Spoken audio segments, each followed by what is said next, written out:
Muy buenos días, mis amados hermanos. Buenos días. Dios les bendiga. Como dice el himno que acabamos de cantar, amados del Señor. Vamos a abrir nuestras Biblias en la carta del apóstol Santiago. Seguimos en Santiago, mis amados, porque nuevamente el Señor vuelve y desea hablarnos. Usted tiene la Biblia en sus manos, Dios va a hablar. Y escúchenlo, hermanos. Estamos viendo a través de la serie de Santiago cómo Santiago escribió la carta en el año más o menos 45 después de Cristo.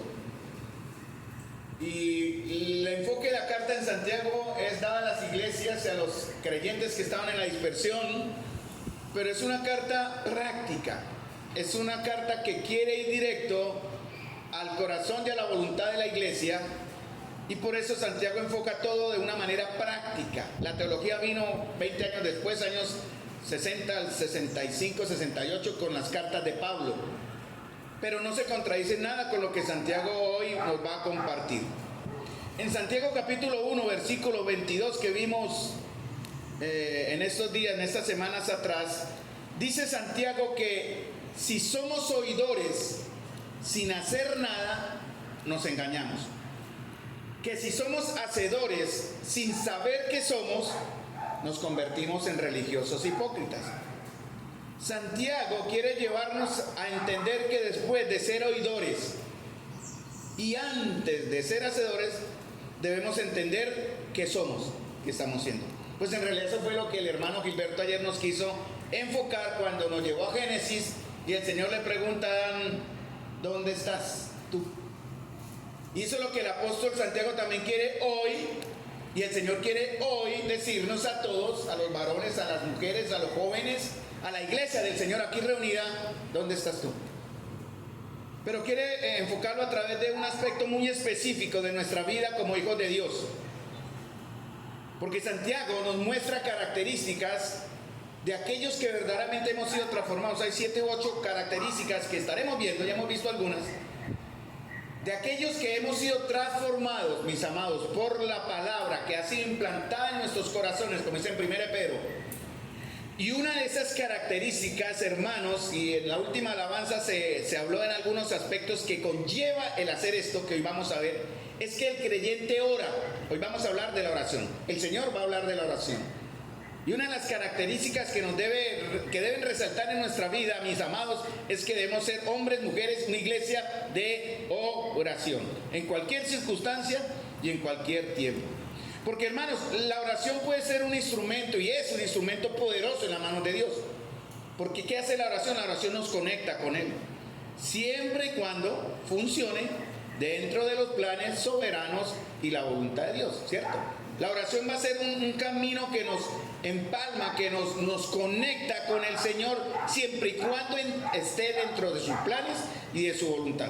Que no vaya en contra de sus mandamientos, que no vaya en contra de sus propósitos, ni esté por encima de su voluntad. Porque esta va a ser nuestra garantía de respuesta, ¿no? El Señor ya lo dice más adelante en un texto que compartiremos. Entonces, hermanos, el factor que va a determinar la calidad, no la cantidad, sino la calidad y el poder de nuestra oración es entender cuál es la voluntad de Dios, para que podamos así orar. Porque, hermanos, cuando oramos, no oramos para cambiar la voluntad santa, perfecta y soberana de Dios. Si usted lo está haciendo, o si lo estamos haciendo con esa intención, no estamos cambiando, estamos queriendo cambiar la voluntad santa, perfecta y soberana de Dios por una voluntad pecaminosa, terrenal, humana, como la nuestra. Si esta es nuestra verdadera intención, la oración va a fracasar. Entonces, de antemano debemos entender, comprender, pedirle al Señor: muéstranos tu voluntad. Cuando Pablo tuvo su encuentro con el Señor en el camino a Damasco, una de las primeras señales de su salvación fue precisamente que él entendió primero quién es el Señor. Llegó a saber, porque él le dijo: Señor, ¿quién eres, Señor? ¿Quién eres? Él quería saber. Y le dice: ¿quién eres, Señor? Y el Señor le contesta, ¿no? Yo soy Jesús, a quien tú persigues. Dura cosa te es dar cosas contra el aguijón. Y él, temblando y temeroso, ese aspecto de su parte corporal, él no estaba sino derribado en el suelo, ciego por ver el resplandor de la gloria de Dios, él temblando y temeroso. En ese momento Pablo creyó, llegó a ser un creyente. Eso es lo que también queremos resaltar hoy a través de la oración, no solamente el saber, sino el llegar a ser antes que ir a la acción. Porque Pablo quiso después conocer la voluntad del Señor aceptando su señorío. Eso también es importante. Él le dice: Señor, ¿qué quieres que yo haga? ¿Se acuerdan que hizo el Señor? Vaya a Damasco, a una casa, ¿no? Yo te voy a guiar. Llega allá y espera y se le va a decir. Porque Pablo quiso, de una vez, siendo ya transformado y entendiendo que se enfrentó a su Señor, ¿qué quieres que haga? Y eso es lo que verdaderamente, hermanos, debe guiar nuestra oración siempre. Es querer o desear decirle al Señor: Señor, ¿qué quieres que hagamos? No, Señor, haga lo que yo quiero, sino: Señor, ¿qué quieres que haga? Y el Señor envía a un hombre llamado Ananías y le dice: ve a la calle Damasco, a la calle llamada derecha, y busca a Pablo. Y Ananías dice: pero Señor, él es el que nos está persiguiendo, quiere matarnos. Ve, porque tengo planes para él. Bueno, Señor, ¿y cómo lo voy a reconocer? Porque yo no sé, lo he escuchado, pero no sé cómo es él. Y el Señor le dijo: levántate, voy a leer el texto, está en Hechos 9:11, ve a la calle que se llama derecha y busque en casa de Judas a uno llamado Saulo de Tarso, porque he aquí él ora. Esa fue la característica. ¿Cómo nos van a ver las personas a nosotros, independientemente de reconocer nuestros rostros, nuestros nombres? Porque oramos. Porque debemos ser una iglesia y un creyentes que oramos. Pero hay que saber orar.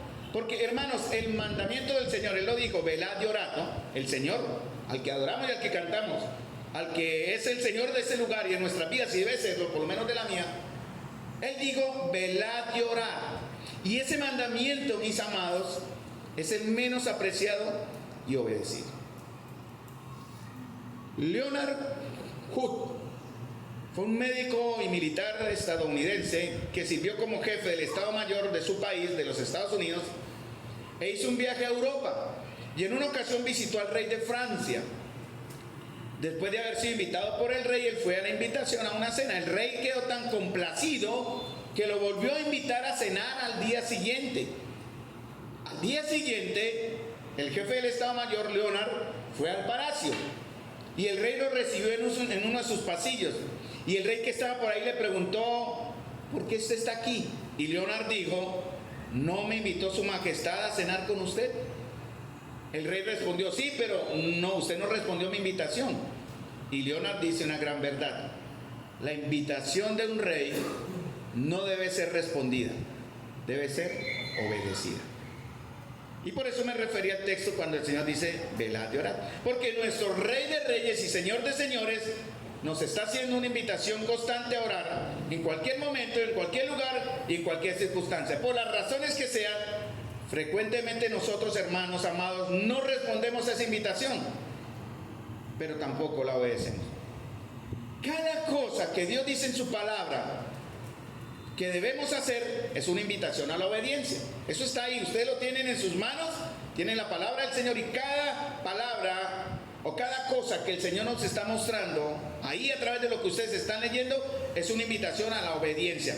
Si la invitación de un rey, fíjense, es el ejemplo humano, no requiere respuesta sino obediencia, mucho más la invitación de nuestro Dios.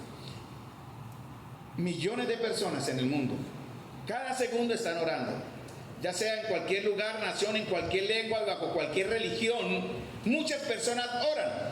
Pero hubo una encuesta hace unos años entre los creyentes en los Estados Unidos, y fue una encuesta hecha a muchos cristianos y a muchas iglesias, y dio como respuesta que muchos de esos cristianos, casi el 80-90%, no encontraban satisfacción al orar, y pocos veían resultados también al orar.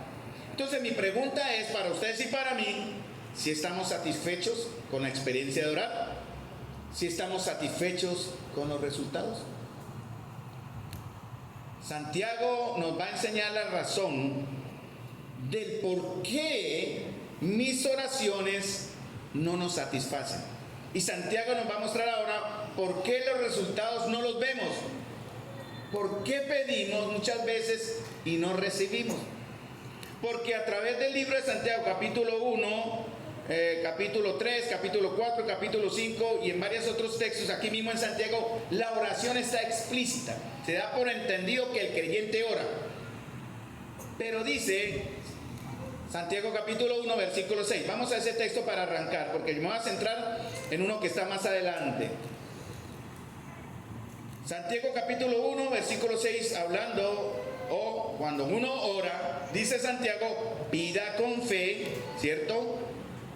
¿Qué más? No dudando nada, porque el que duda es semejante a la onda del mar que es arrastrada por el viento y echada de una parte a otra. Versos 6 al 8. Santiago 1, 6 al 8.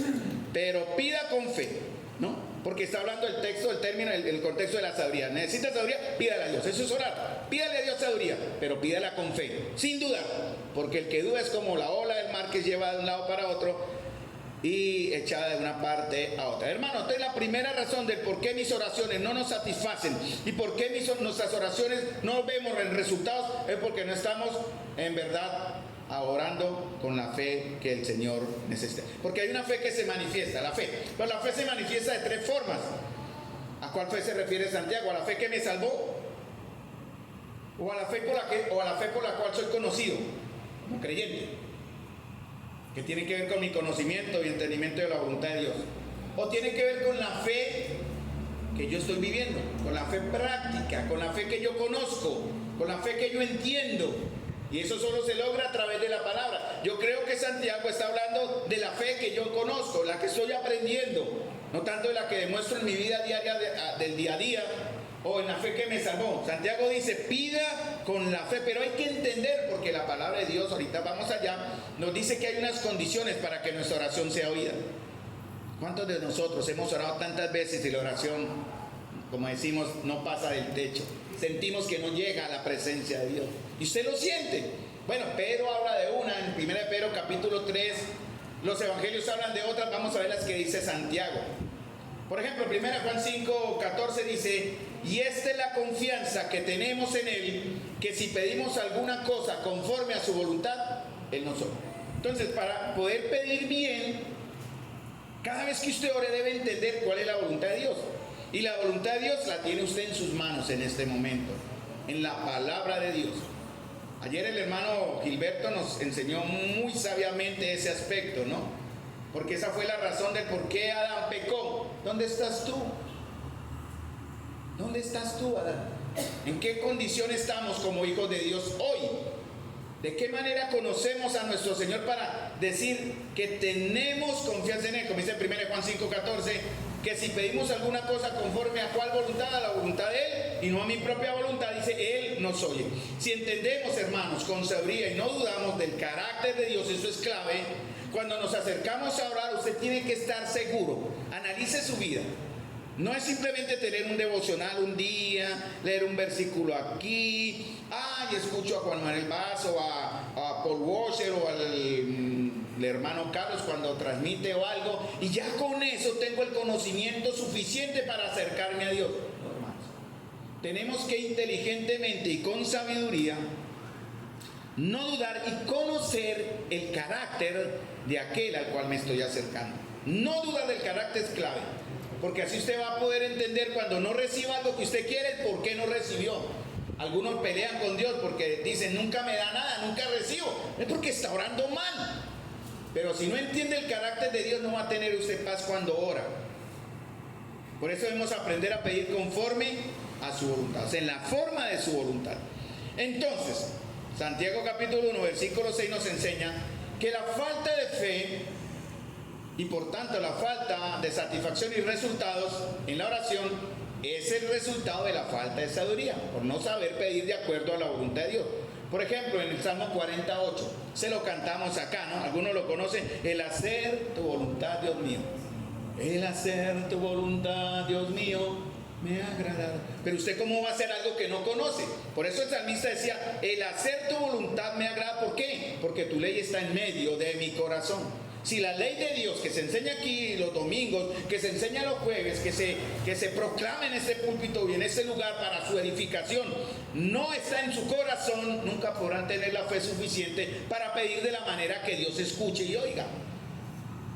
Dice el Salmo 143, 10, enséñame a hacer tu voluntad, porque tú eres mi Dios. ¿Es Dios su Dios? ¿Es Jesús su Jesús? También dice en Juan 7:47, 7:17, el que quiera hacer la voluntad de Dios conocerá si lo que está aprendiendo en la doctrina que está viendo es de Dios o si se habla por cuenta humana.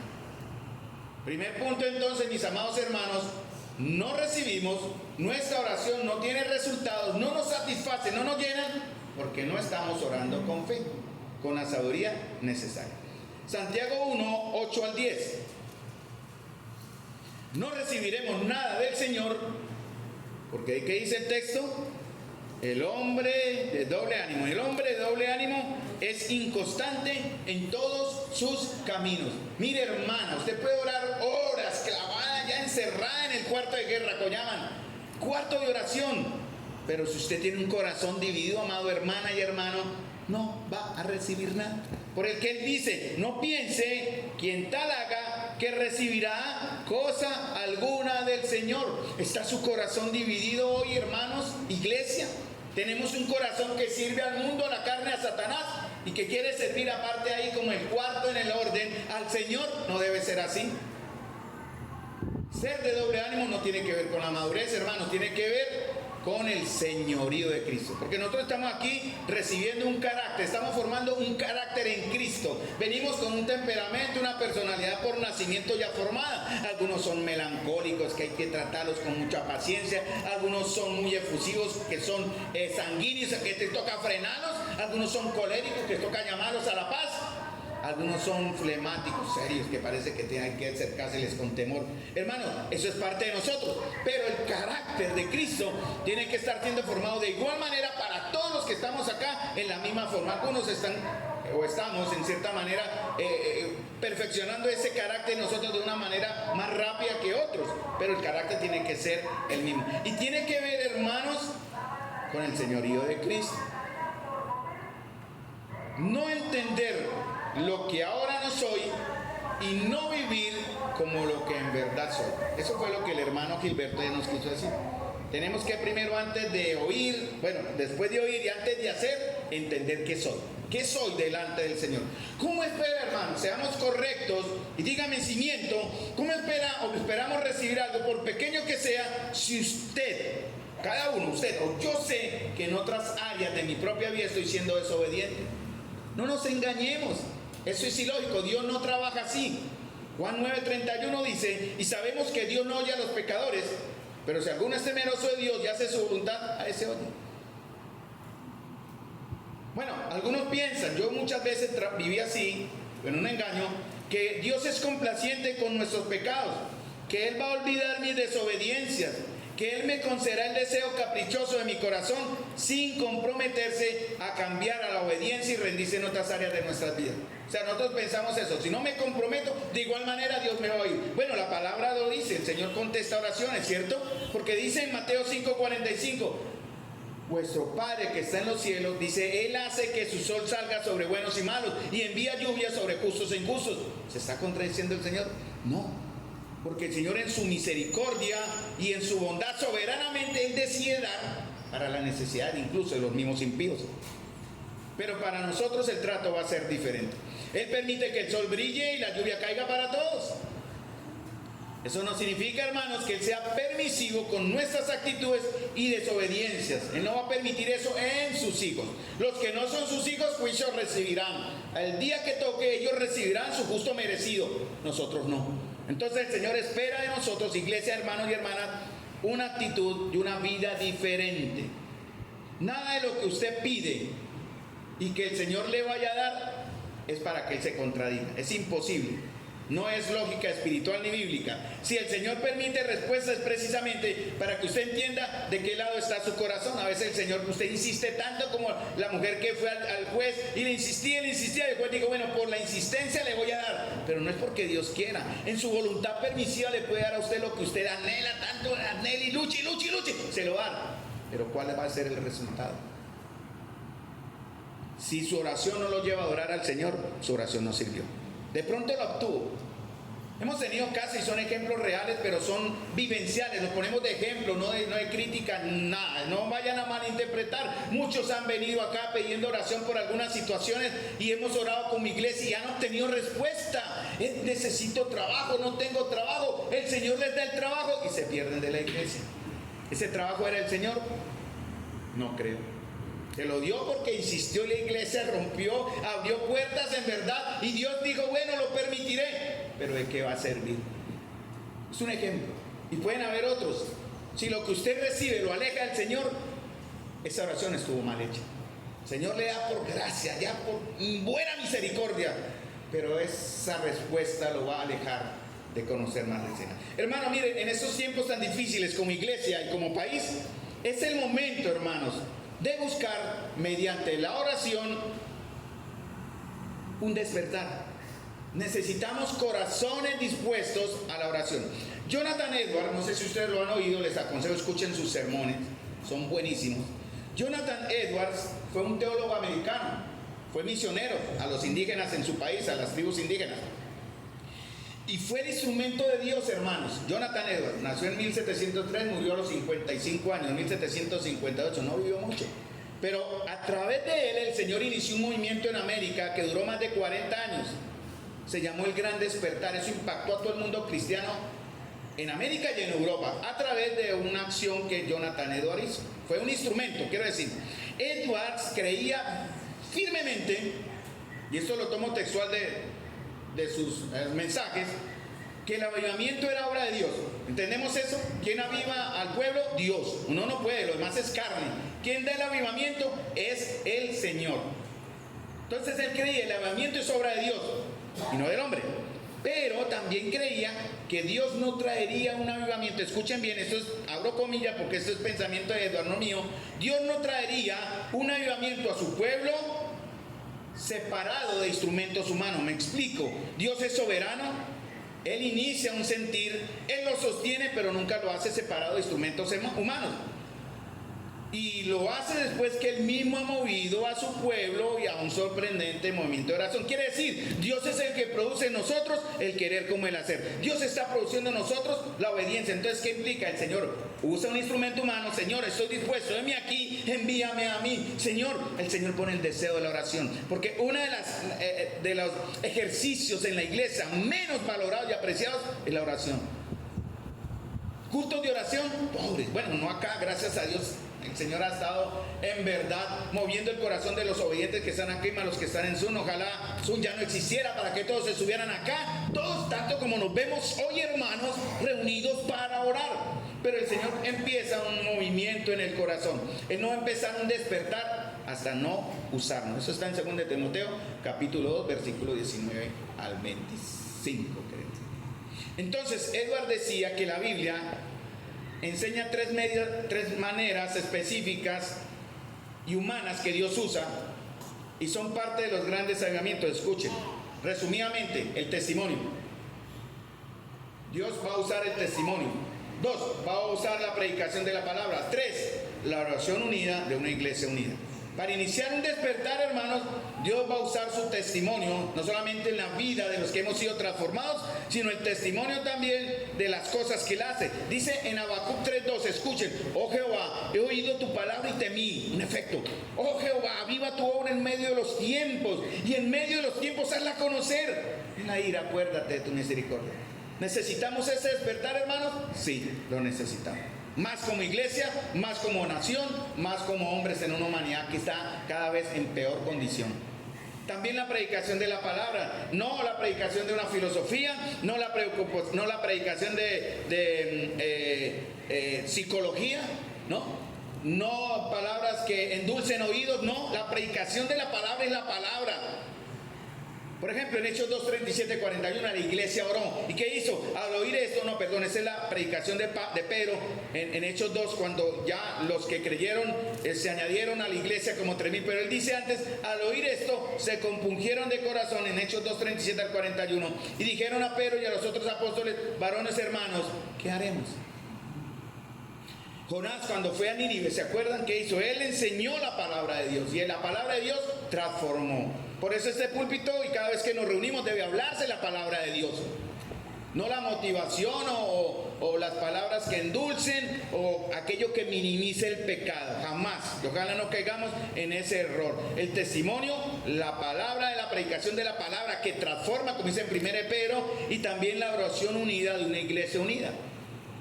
No solamente la oración personal, amados, sino la oración corporativa. Es clave en un despertar. Por eso el Señor va a usarnos si estamos dispuestos. Me alegra, cada domingo es un poco más concurrida, digámoslo así, o completa la reunión de oración que comenzamos a las 8:30. Aún falta madrugar un poquito más, pero les animo, hermanos, cada vez somos más.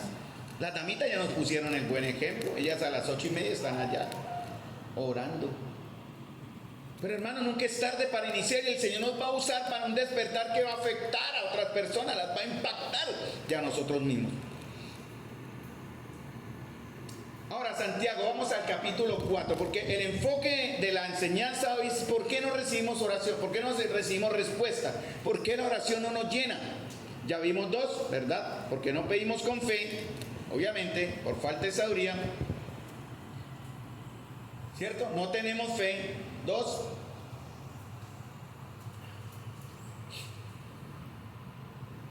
porque somos de doble ánimo, porque tenemos un corazón dividido.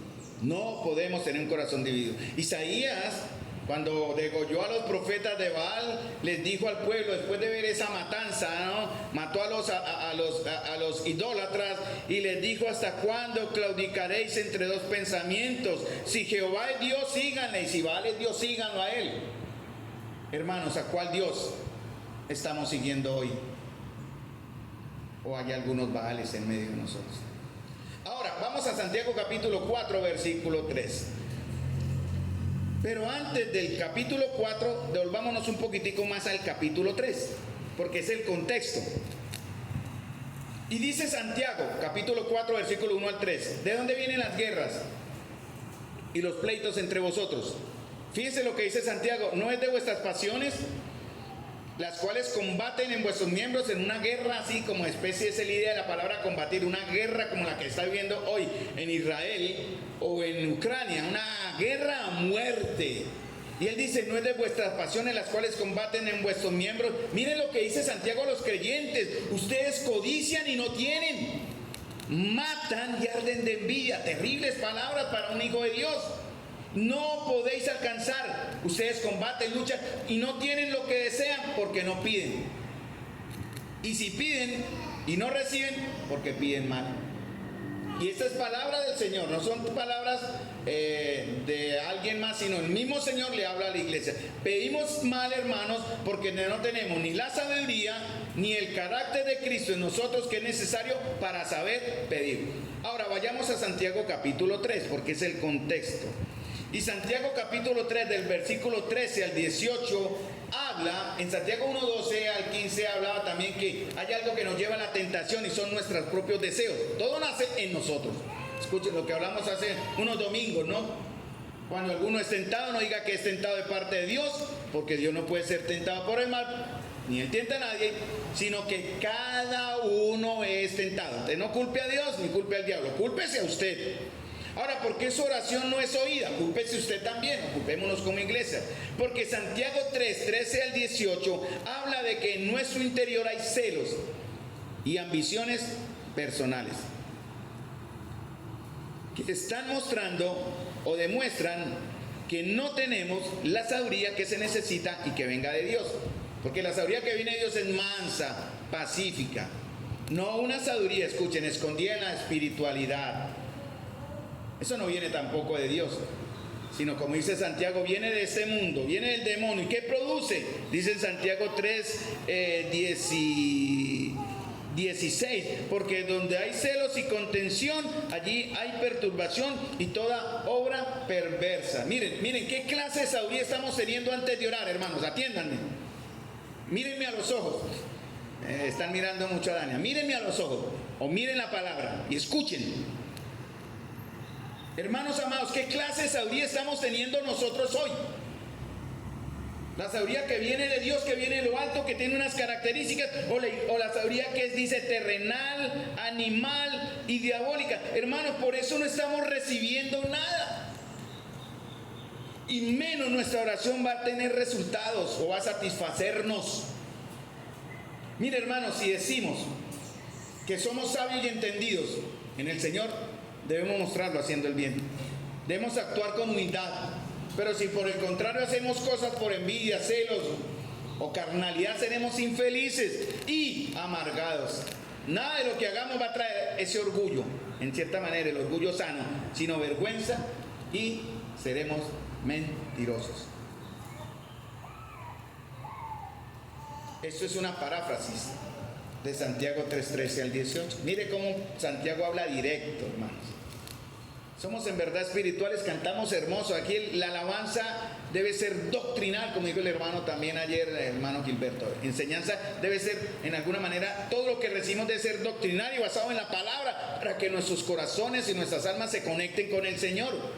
Pero hermanos, si en verdad decimos, uy, que espirituales, vamos a salir de acá súper llenos, pero estamos viviendo en celos, en envidias y en contenciones y en carnalidad, ¿para qué nos engañamos? Santiago, pasemos ahora a Santiago 4, porque Santiago capítulo 4, versículo 1 al 3 nos dice el origen, nos revela el origen de nuestras pasiones y guerras, tanto internas como externas. ¿Dónde nacen, hermanos? En el corazón. Por eso el Señor dijo, engañoso es el corazón. Usted cree en su corazón, no se engañe, lo está engañando, valga la redundancia. No se confíe en su corazón, le está engañando, porque engañoso es el corazón y perverso. Ahora, hermanos, como todo nace de nosotros, como hablamos en Santiago 1:2 en adelante, como los deseos intensos vienen aprovechan y generan el pecado, somos tentados y generan el pecado. Así el pensamiento se aprovecha, la tentación, se aprovecha de nuestros pensamientos y mente. Ahora, nuestros corazones, si no están correctos, también van a estorbar nuestras oraciones. Santiago es directo. Y no necesitamos mucha inteligencia, hermanos, para entender por qué nuestras oraciones no son escuchadas. ¿Estamos hablando claro? El Señor está hablando claro. Hay una situación que nos va a mostrar verdaderamente qué somos. Mis luchas emocionales, escuchen, e internas, como los celos o la envidia, son internos, tienen expresión o se muestran en mis relaciones externas, en pleitos y divisiones. O sea, lo que está aquí se muestra allá.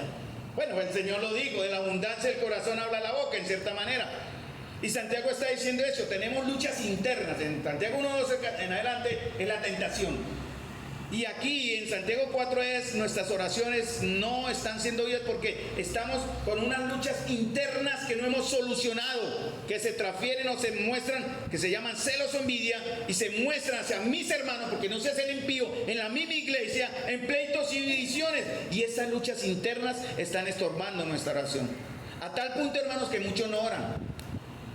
Por eso a veces yo no estoy juzgando, lo digo ilustrativamente, a veces nuestras oraciones de iglesia son pobres, en reuniones de oraciones pobres, porque los creyentes, los congregantes no oran. Por eso no van a un sitio a orar, porque no están acostumbrados a orar. ¿Sí me entienden? No tenemos porque no pedimos, pero si llegamos a pedir, en caso usted ora, va a pedir mal. Ahora, si mis relaciones horizontales están mal, ¿cómo está nuestra relación vertical con Dios? Mal también. Usted no puede decir, ay Señor, porque el Señor lo dijo, si usted dice que ama a Dios pero aborrece a su prójimo, ¿cómo puede estar el amor de Dios en él? No nos engañemos, estamos siendo sabios, el Señor nos está aclarando el corazón hoy.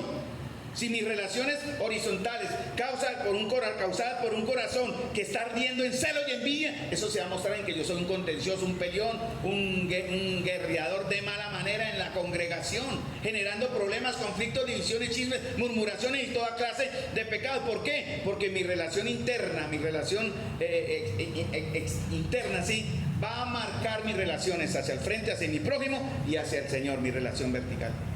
Deben estar en armonía. ¿Cómo dice el Señor en Marcos 12:30? ¿Cómo resume el Señor todos los mandamientos? ¿Se acuerdan? Amarás al Señor tu Dios con todo tu corazón, con toda tu alma y con toda tu mente y con todas tus fuerzas. Dice, este es el principal mandamiento. Pero el segundo es parecido. Amarás a tu prójimo como a ti mismo. No hay mayor mandamiento. Si mi relación con Dios está mal, solo usted lo sabe. Si su relación con Dios está mal, solo usted lo sabe. Pero no venga a decir que su relación con su prójimo estará mejor, porque no puede ser así. Hay contradicción. Es triste, ¿no? El Señor partió a los 33 años, digamos cronológicamente, año 33 después de Cristo. 10 años después Santiago escribe esta carta, año 40, 40 y tantos. Y tristemente Santiago ya estaba luchando con que en la iglesia habían conflictos, ya habían luchas internas en la comunión. O sea, no nos extrañemos si nosotros también hay, no pasa nada. Pero tenemos que ya confrontar esta verdad para darle solución ya. Santiago por eso escribe la carta. Pablo tuvo la misma lucha con los de Corintios. Y les dice, ustedes son celosos, envidiosos y tienen divisiones, tanto que dicen, yo de Pablo, yo de Cefa, yo de este, yo de Apolo. ¿Y qué dice Pablo? Ustedes son unos niños, vergüenza debería darles, carnales. No son nada en verdad, tienen una fe, aunque posicional y progresiva a los santificados, a los santos llamados en Cristo Jesús, pero son niños. Y Pablo luchó con eso. En Gálatas 5, 13 al 15 también luchó por lo mismo. En Gálatas 5, 15 al 16 dice, si ustedes se muerden y se devoran unos a otros, tengan cuidado, no sea que se consuman unos a otros. Y dice, anden en el Espíritu y no cumplirán el deseo de la carne. ¿Cuál es el consejo para ser oído por el Señor en una oración directa, buena y en armonía? Andemos en el Espíritu y no démosle de comer a la carne. ¿Cómo le damos de comer a la carne? Falta de perdón. ¿Qué hacemos con nuestros sentidos? ¿Cómo está nuestro corazón? Entonces, hermanos, Santiago quiere que entendamos que nuestros conflictos y problemas interpersonales no se originan fuera de nosotros, sino en nuestro interior. Hay luchas que vienen de la carne, hermanos, que dominan nuestras mentes, que tienen que ver en ocasiones con sentido de superioridad, de orgullo, prejuicios que tenemos. Cuidado, hermanos, porque la Escritura dice en Filipenses, considera a tu hermano como superior. Como superior. ¿Qué dice Santiago 4, 2, la última parte?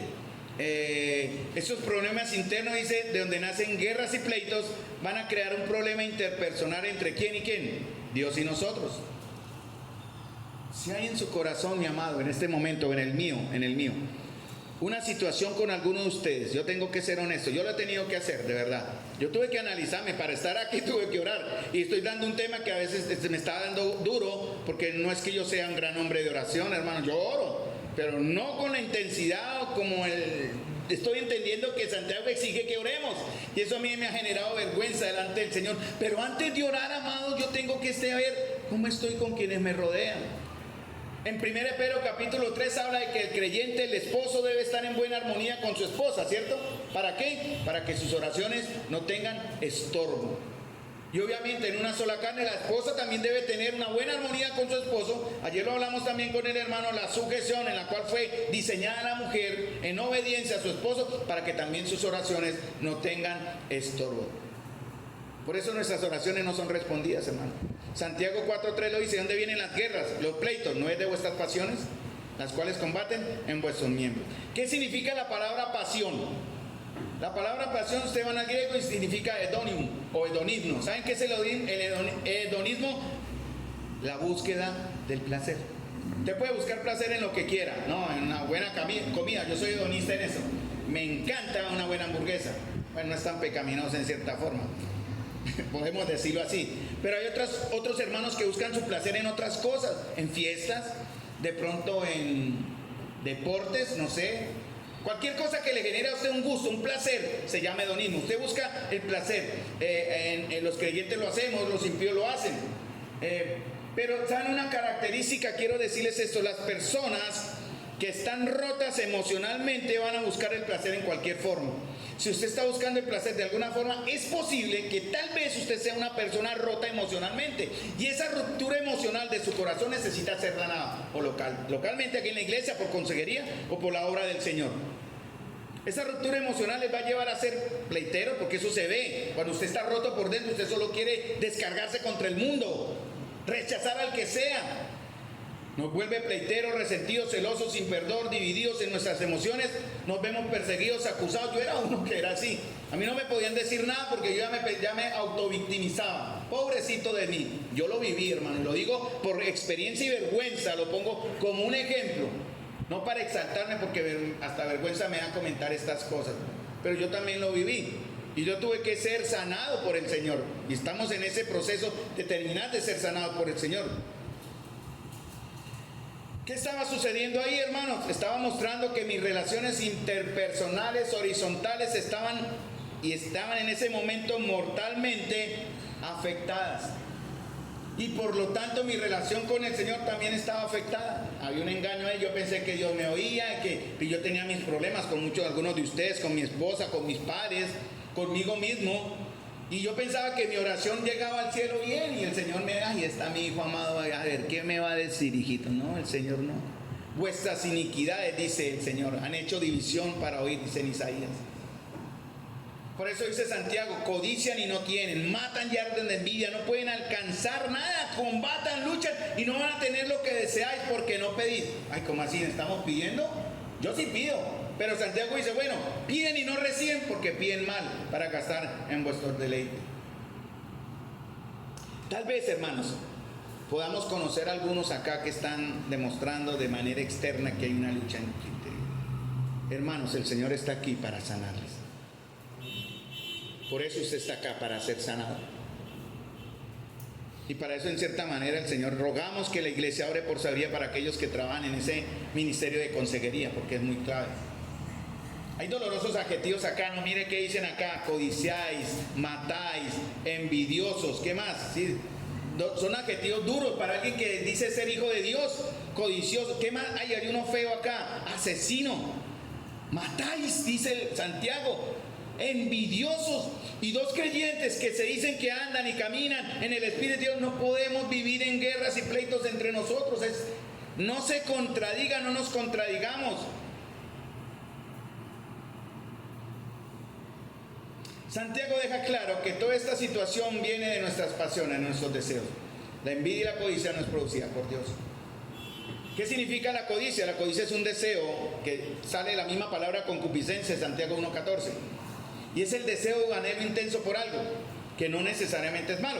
Pero casi siempre el enfoque, el contexto es algo perverso, más de malicia, de malamente, de malo, en este contexto. ¿Qué es la codicia, hermanos? La codicia es desear lo que uno no tiene, que lo tiene el otro, ¿cierto? Poner la mente en el corazón sobre algún objeto. Por ejemplo, no sé, de pronto el don y el talento de un hermano. De pronto yo codicio, ay, ese hermano cómo enseña bonito. Uy, entonces, ¿cómo lo freno? Yo quiero ese talento, yo quiero ese don. O tal vez el ministerio, el pastorado, yo lo aplico en lo que yo trabajo, sirvo. De pronto la iglesia. Uy, qué hermano, ese tiene una iglesia que yo quisiera tener. Estoy codiciando, ¿no? Algo que busque satisfacer un deseo egoísta. Quiero tener una iglesia que se llene, que sea grande, gloriosa y que... ¿Pero para qué, hermanos? Es un mal deseo, en verdad, porque estoy hablando por la codicia. ¿Y qué es lo que dice que esa codicia hace, hermanos? Dice literalmente matar y arder en envidia. ¿Qué es la envidia? El odio y el rechazo a lo que el otro tiene. ¿Sí me entiende? El hermano tiene presencia, mire, tiene porte, siente envidia, porque el gordito no va a cambiar eso. El hermano tiene dinero y yo no tengo. Envidia, yo quiero el dinero de él. ¿Cómo hago para lograrlo? Así son ejemplos, hermano. Envidia. Pero hay una peor. Estas aún son suaves. ¿Cuál es la otra? Matáis. Sí, hay tres, ¿no? Codiciáis y no te venéis, matáis y ardéis de envidia. Esa es una difícil, hermanos, porque esta palabra matar es un llamado de atención, y es precisamente lo que Santiago quiere hacer, llamar la atención. Miren lo que Cristo dijo en Mateo 5, 21 y 22, en el Sermón del Monte. Porque Jesús quiere decir que más que un asesinato literal, o sea, donde usted le entierra el cuchillo al hermano, es una condición del corazón, la cual se muestra por ira y nos lleva a cometer homicidios de carácter. ¿Usando qué? ¿Con qué matamos nosotros, hermanos? Por eso Santiago 3 habla de la lengua. Tengan cuidado. ¿Podemos matar a un hermano con la lengua? Sí. Proverbios dice que las palabras son como espadas, ¿no? Pueden matar. El Señor lo dijo en Mateo 5, 21, 22. Recuerden que lo voy a leer en la Biblia en lenguaje sencillo. Lo dice: recuerden que hace mucho tiempo Moisés dijo: no maten, pues si alguien mata a otro será castigado. Pero ahora yo les aseguro que cualquiera que se enoje con otro tendrá que ir a juicio. Cualquiera que insulte a otro será llevado a los tribunales. Y el que maldiga a otro será echado en el fuego del infierno. Mire el Señor cómo es de estricto. ¿Cómo estamos tratándonos entre nosotros con las palabras, hermanos? ¿Cómo nos estamos tratando? De corazón, ¿no? Tenemos que corregir eso, hermano. Porque esos problemas van a llevar a un problema mayor en mi vida de oración, que no va a ser oída. Voy a leer en la versión lenguaje sencillo el mismo texto de Santiago 4, 2 y 3. Dice: son tan envidiosos que quisieran tenerlo todo, y cuando no lo pueden conseguir son capaces hasta de pelear, matar y promover la guerra. Pero ni así pueden conseguir lo que quieren. Ustedes no tienen porque no se lo piden a Dios, y cuando lo piden lo hacen mal, porque lo único que quieren es satisfacer sus malos deseos. Hermanos, ¿cómo sé? Y esto es conclusión mía, abro comillas, es mi conclusión. No está en la Biblia, pero yo lo deduzco, me perdonan, pero es mío. Yo lo voy a decir porque me pareció interesante y estoy sabio hoy. Y es una conclusión que yo saqué leyendo esto. De verdad nuestra vida de oración es tan pobre. Usted podrá decir, ¿cómo está su vida de oración? ¿Rica o pobre? ¿Cómo sabemos? Bueno, lo vamos a saber de una manera. Como usted desea, yo anhela orar. O como desea orar en comunión. Para mí esa es una conclusión. Nuestra vida de oración privada se puede entender por su vida de oración corporativa de iglesia. Si no le gusta orar en iglesia, menos puede decir que le gusta orar en secreto, hermanos. ¿Sí me entienden el ejemplo? Si no podemos reunirnos a orar como iglesia fuerte, fervientemente y en el Espíritu, no diga que usted se encierre en su cuarto a orar por las mismas peticiones que aquí pedimos. Es un engaño. Porque muchas veces nuestra oración, hermanos, creemos que es presentarle un informe delante del Señor de mis situaciones. Mire, Señor, necesito esto. Mire, Señor, yo quiero este. Mire, Señor, esto. Pero ¿qué dice la palabra del Señor, hermanos? Mateo 6, 7 al 8 en la Nueva Traducción Viviente dice: cuando ores, pueden buscar ahí en su Biblia, síganme, para que lo lean en el Reina Valera. Cuando ores, lo voy a leer en la Nueva Traducción Viviente: no parlotees de manera interminable como hacen los seguidores de otras religiones. Piensan que sus oraciones recibirán respuesta solo por repetir las mismas palabras una y otra vez. No seáis como ellos. Y leo el texto que más me llamó la atención porque es el conclusión. Porque tu Padre sabe exactamente lo que necesitas incluso antes de que se lo pidas. Eso es verdad, hermanos. ¿Sí? Amén. Pero algunos dirán, entonces ¿para qué pido si Dios ya sabe? No, hay que pedir. Bueno, Dios sabe su necesidad. ¿Sabe que usted necesita pagar el servicio? Claro. Yo me asusté, ayer me llegó el servicio de la luz. Tenemos que hacer algo con eso. 260,000 pesos de servicio de luz. Santo Dios, lo voy a pagar. Dios me va a proveer, pero es una necesidad. Yo no fui al Señor a decirle: Señor, necesito pagar el recibo de la luz. Él ya sabe. ¿Necesitamos salud? Sí, Él ya sabe que necesita salud.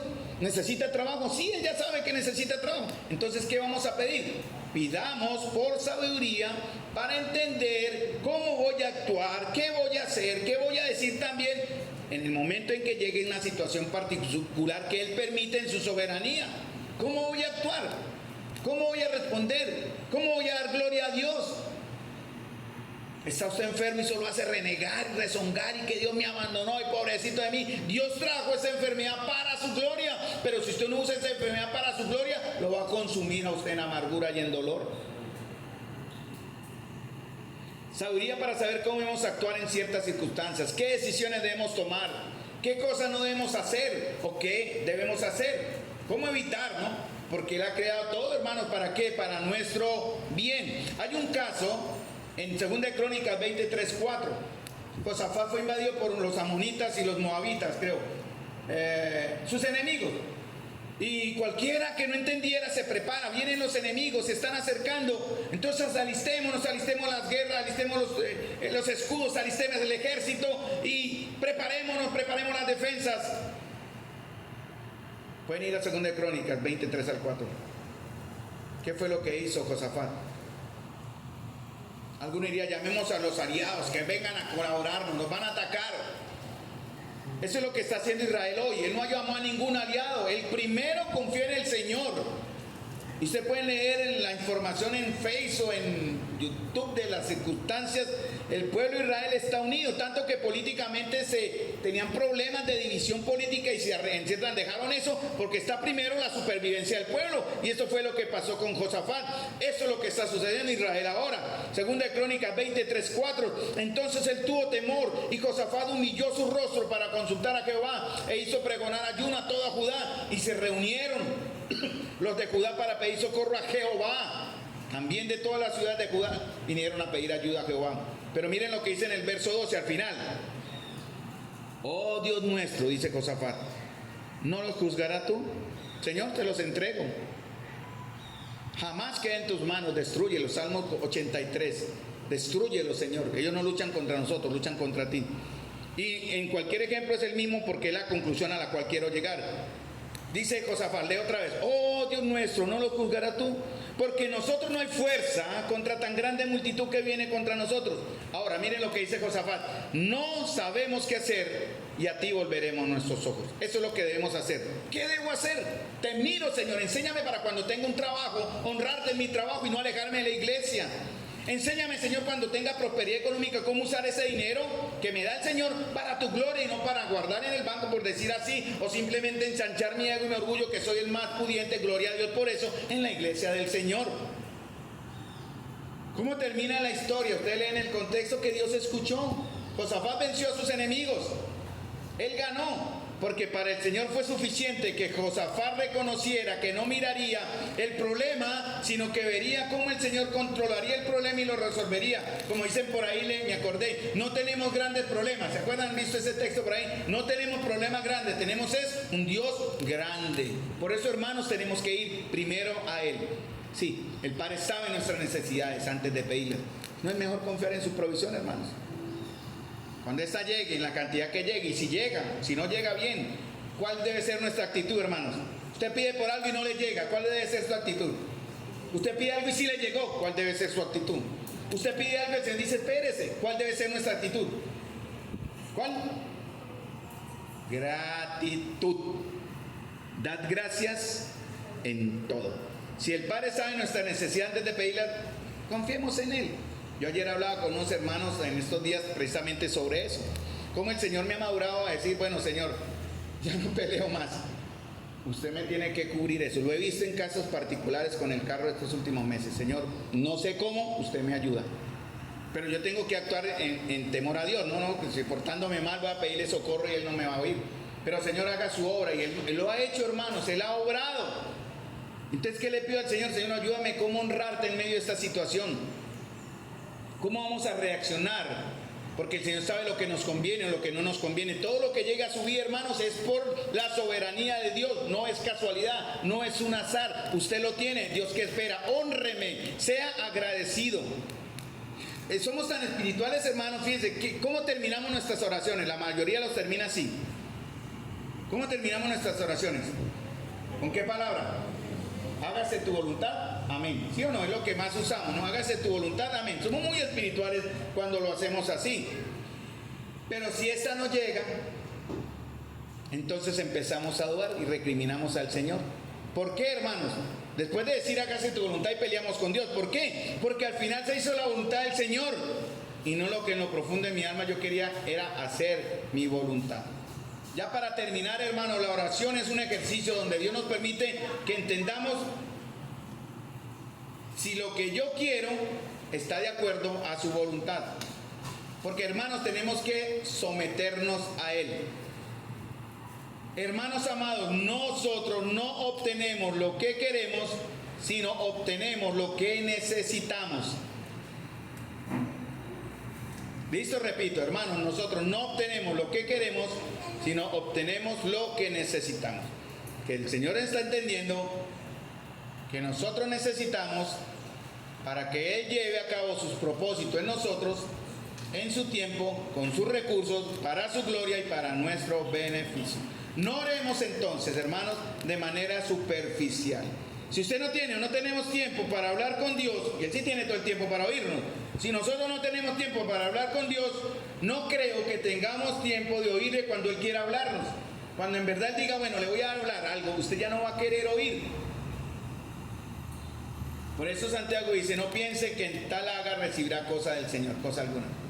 no pedimos, no recibimos, porque muchos dicen no tengo tiempo para orar, llego cansado, casi mi oración superficial son 30 segundos al salir de casa, esa es su oración. Su oración superficial es: Padre nuestro, Señor, concédeme, gracias por este día, Señor. Se quedó dormido y no oró más. Sí, ha pasado, ¿cierto? Pero hermanos, fíjense bien, hagan la prueba, intenten orar, de esta, así, como les estoy diciendo. ¿En cuánto tiempo duran en dormirse? Llegue usted cansado, intente orar. ¿En cuánto tiempo duran en dormirse? Pero póngale una serie en Netflix, 2, 3, 4 horas, 5, 6, 7, 8 capítulos, y se la ve completa, ¿cierto? Usted prefiere salir de fiesta a una actividad diferente, pero no aparta tiempo para orar. Y así somos, hermanos. Y para nosotros los líderes hay que tener mucho cuidado, porque muchas veces preferimos trabajar en la iglesia antes que orar en la iglesia, enseñar la oración antes, enseñar de la oración antes que orar, y olvidamos lo que Cristo dijo: separados de mí nada podéis hacer. Porque hay guerras, porque hay divisiones, porque no oramos, no pedimos gracia para perdonar, no pedimos sabiduría para actuar, preferimos vivir en la hiel de la amargura y los sentimientos entre nosotros, la victimización, pobrecito de mí, eso está pasando. Y termino esta última para que no dejarlo sin mencionarlo. Hermanos, ¿qué dice Mateo? Busca primeramente el reino de Dios y su justicia. ¿Y qué más? Bueno, ¿quiere usted algo? ¿Qué tiene que hacer? Bueno, ¿y por qué no estamos obedeciendo? Porque muchos se la pasan orando por las añadiduras. Y si las reciben, ahí sí buscan al Señor. Y así son. ¿Cierto?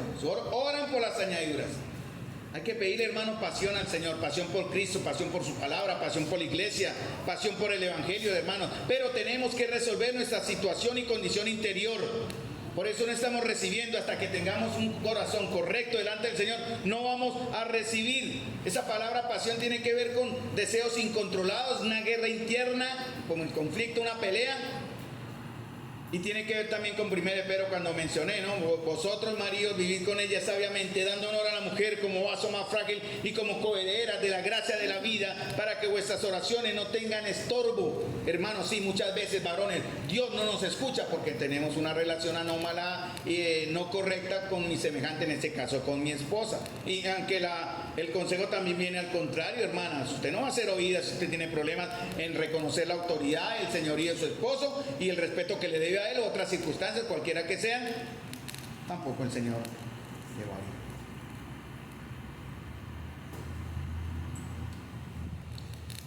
ir. Hermanos, si esto está sucediendo, créame, dice Isaías 59, sus iniquidades, mis iniquidades han hecho división entre nosotros y Dios, y nuestros pecados harán ocultar su rostro de nosotros. Dice en Salmo 66, 18, si en mi corazón hubiese yo mirado a la iniquidad, el Señor no me habría escuchado. Por eso Colosenses 3:5 dice: hagan morir. ¿Qué pide Pablo que hagan morir? Diga: hagan morir el orgullo que me lleva a la rebelión. Hagamos morir la avaricia, que se llama idolatría, porque la avaricia es tener envidia por las cosas de otros. La ley dice: no codiciarás. La amargura es falta de aceptación. La queja es un pecado grande. La murmuración, la ingratitud, el resentimiento, el legalismo, la religiosidad y el chisme. Todo eso afecta mi vida de oración y la eficacia y el poder de mi oración. Porque nuestra oración no es para recibir mis beneficios, es una relación para recibir o para cultivar una relación íntima con el Señor. Santiago 5:16. Ya termina Santiago, eso no lo tratamos hoy, pero en algún momento. La oración eficaz del justo puede mucho. La versión textual dice: la súplica energizada de un justo puede mucho. La Nueva Versión Internacional dice: la oración del justo es poderosa y eficaz. Yo les animo, hermanos, me animo a mí mismo, me exhorto, pero les animo a ustedes, iglesia, a que seamos ahora, iniciemos un movimiento de oración de verdad, que el Señor nos va a empujar en el ánimo para continuar y obtener grandes cosas. Pero primero, entendamos la voluntad del Señor respecto a lo que vamos a pedir. Les animo, hermanos, a que estemos perdonando las diferencias unos a otros, para que podamos, mis amados hermanos, tener respuesta a nuestras oraciones. Pablo decía en Filipenses 4, ruego a Evodia y Sintique que sean de un mismo sentir. Ruego a Carlos y Miguel que sean de un mismo, son ejemplos, ¿no? Ruego a Carlos y Miguel que sean de un mismo sentir. Ruego que David y Kevin tengan un mismo sentir. Ruego que Luz Esther y Kelly tengan un mismo sentir. Ponga su nombre ahí, pero el Señor dice, tengan un mismo sentir. Ruega el Señor, hermanos. Y es el momento para que nuestra oración en verdad llegue limpia, transparente y poderosa en la presencia del Señor. No olvide, si nuestra condición interna está mal, nuestras relaciones externas serán peor y nuestro espíritu jamás estará dispuesto y nuestra carne siempre estará en debilidad. Entonces nunca seremos una iglesia de oración. Padre Celestial, Señor amado, gracias te doy porque tu palabra, Señor, fue expresada en este momento. Señor, pido perdón, te ruego, Señor bendito, en tu misericordia, Señor. Sana mi corazón, Señor, para aquellos que en algún momento odié, rechacé, critiqué, juzgué, sin razón, queriendo ser estorbo a sus vidas. Señor, cuánto he lamentado el dolor que me causaron, pero también el dolor que causé. Señor amado, te ruego porque estés sanando el corazón de tu iglesia, Señor, aquí presente. Que en verdad, Señor, para que nuestras oraciones lleguen de una manera eficaz y poderosa, energizada, Señor, nuestra vida sea una vida piadosa, Señor. Sea esa vida piadosa, práctica, real, Señor, porque entendemos, conocemos en tu palabra, Señor, lo que tú quieres para nosotros. Pero también queremos llegar a hacer lo que tú quieres para nosotros. Y por último, queremos hacer, Señor, actuar, mostrar lo que has hecho en nosotros. Te suplico, Señor amado, que haga la obra en medio de nosotros. No nos olvides, Señor, y acuérdate de nosotros y nuestras oraciones. Te lo pedimos en el nombre de nuestro Señor Jesús. Amén. Mis amados hermanos, Dios les bendiga. Y muchas gracias por oír la palabra del Señor.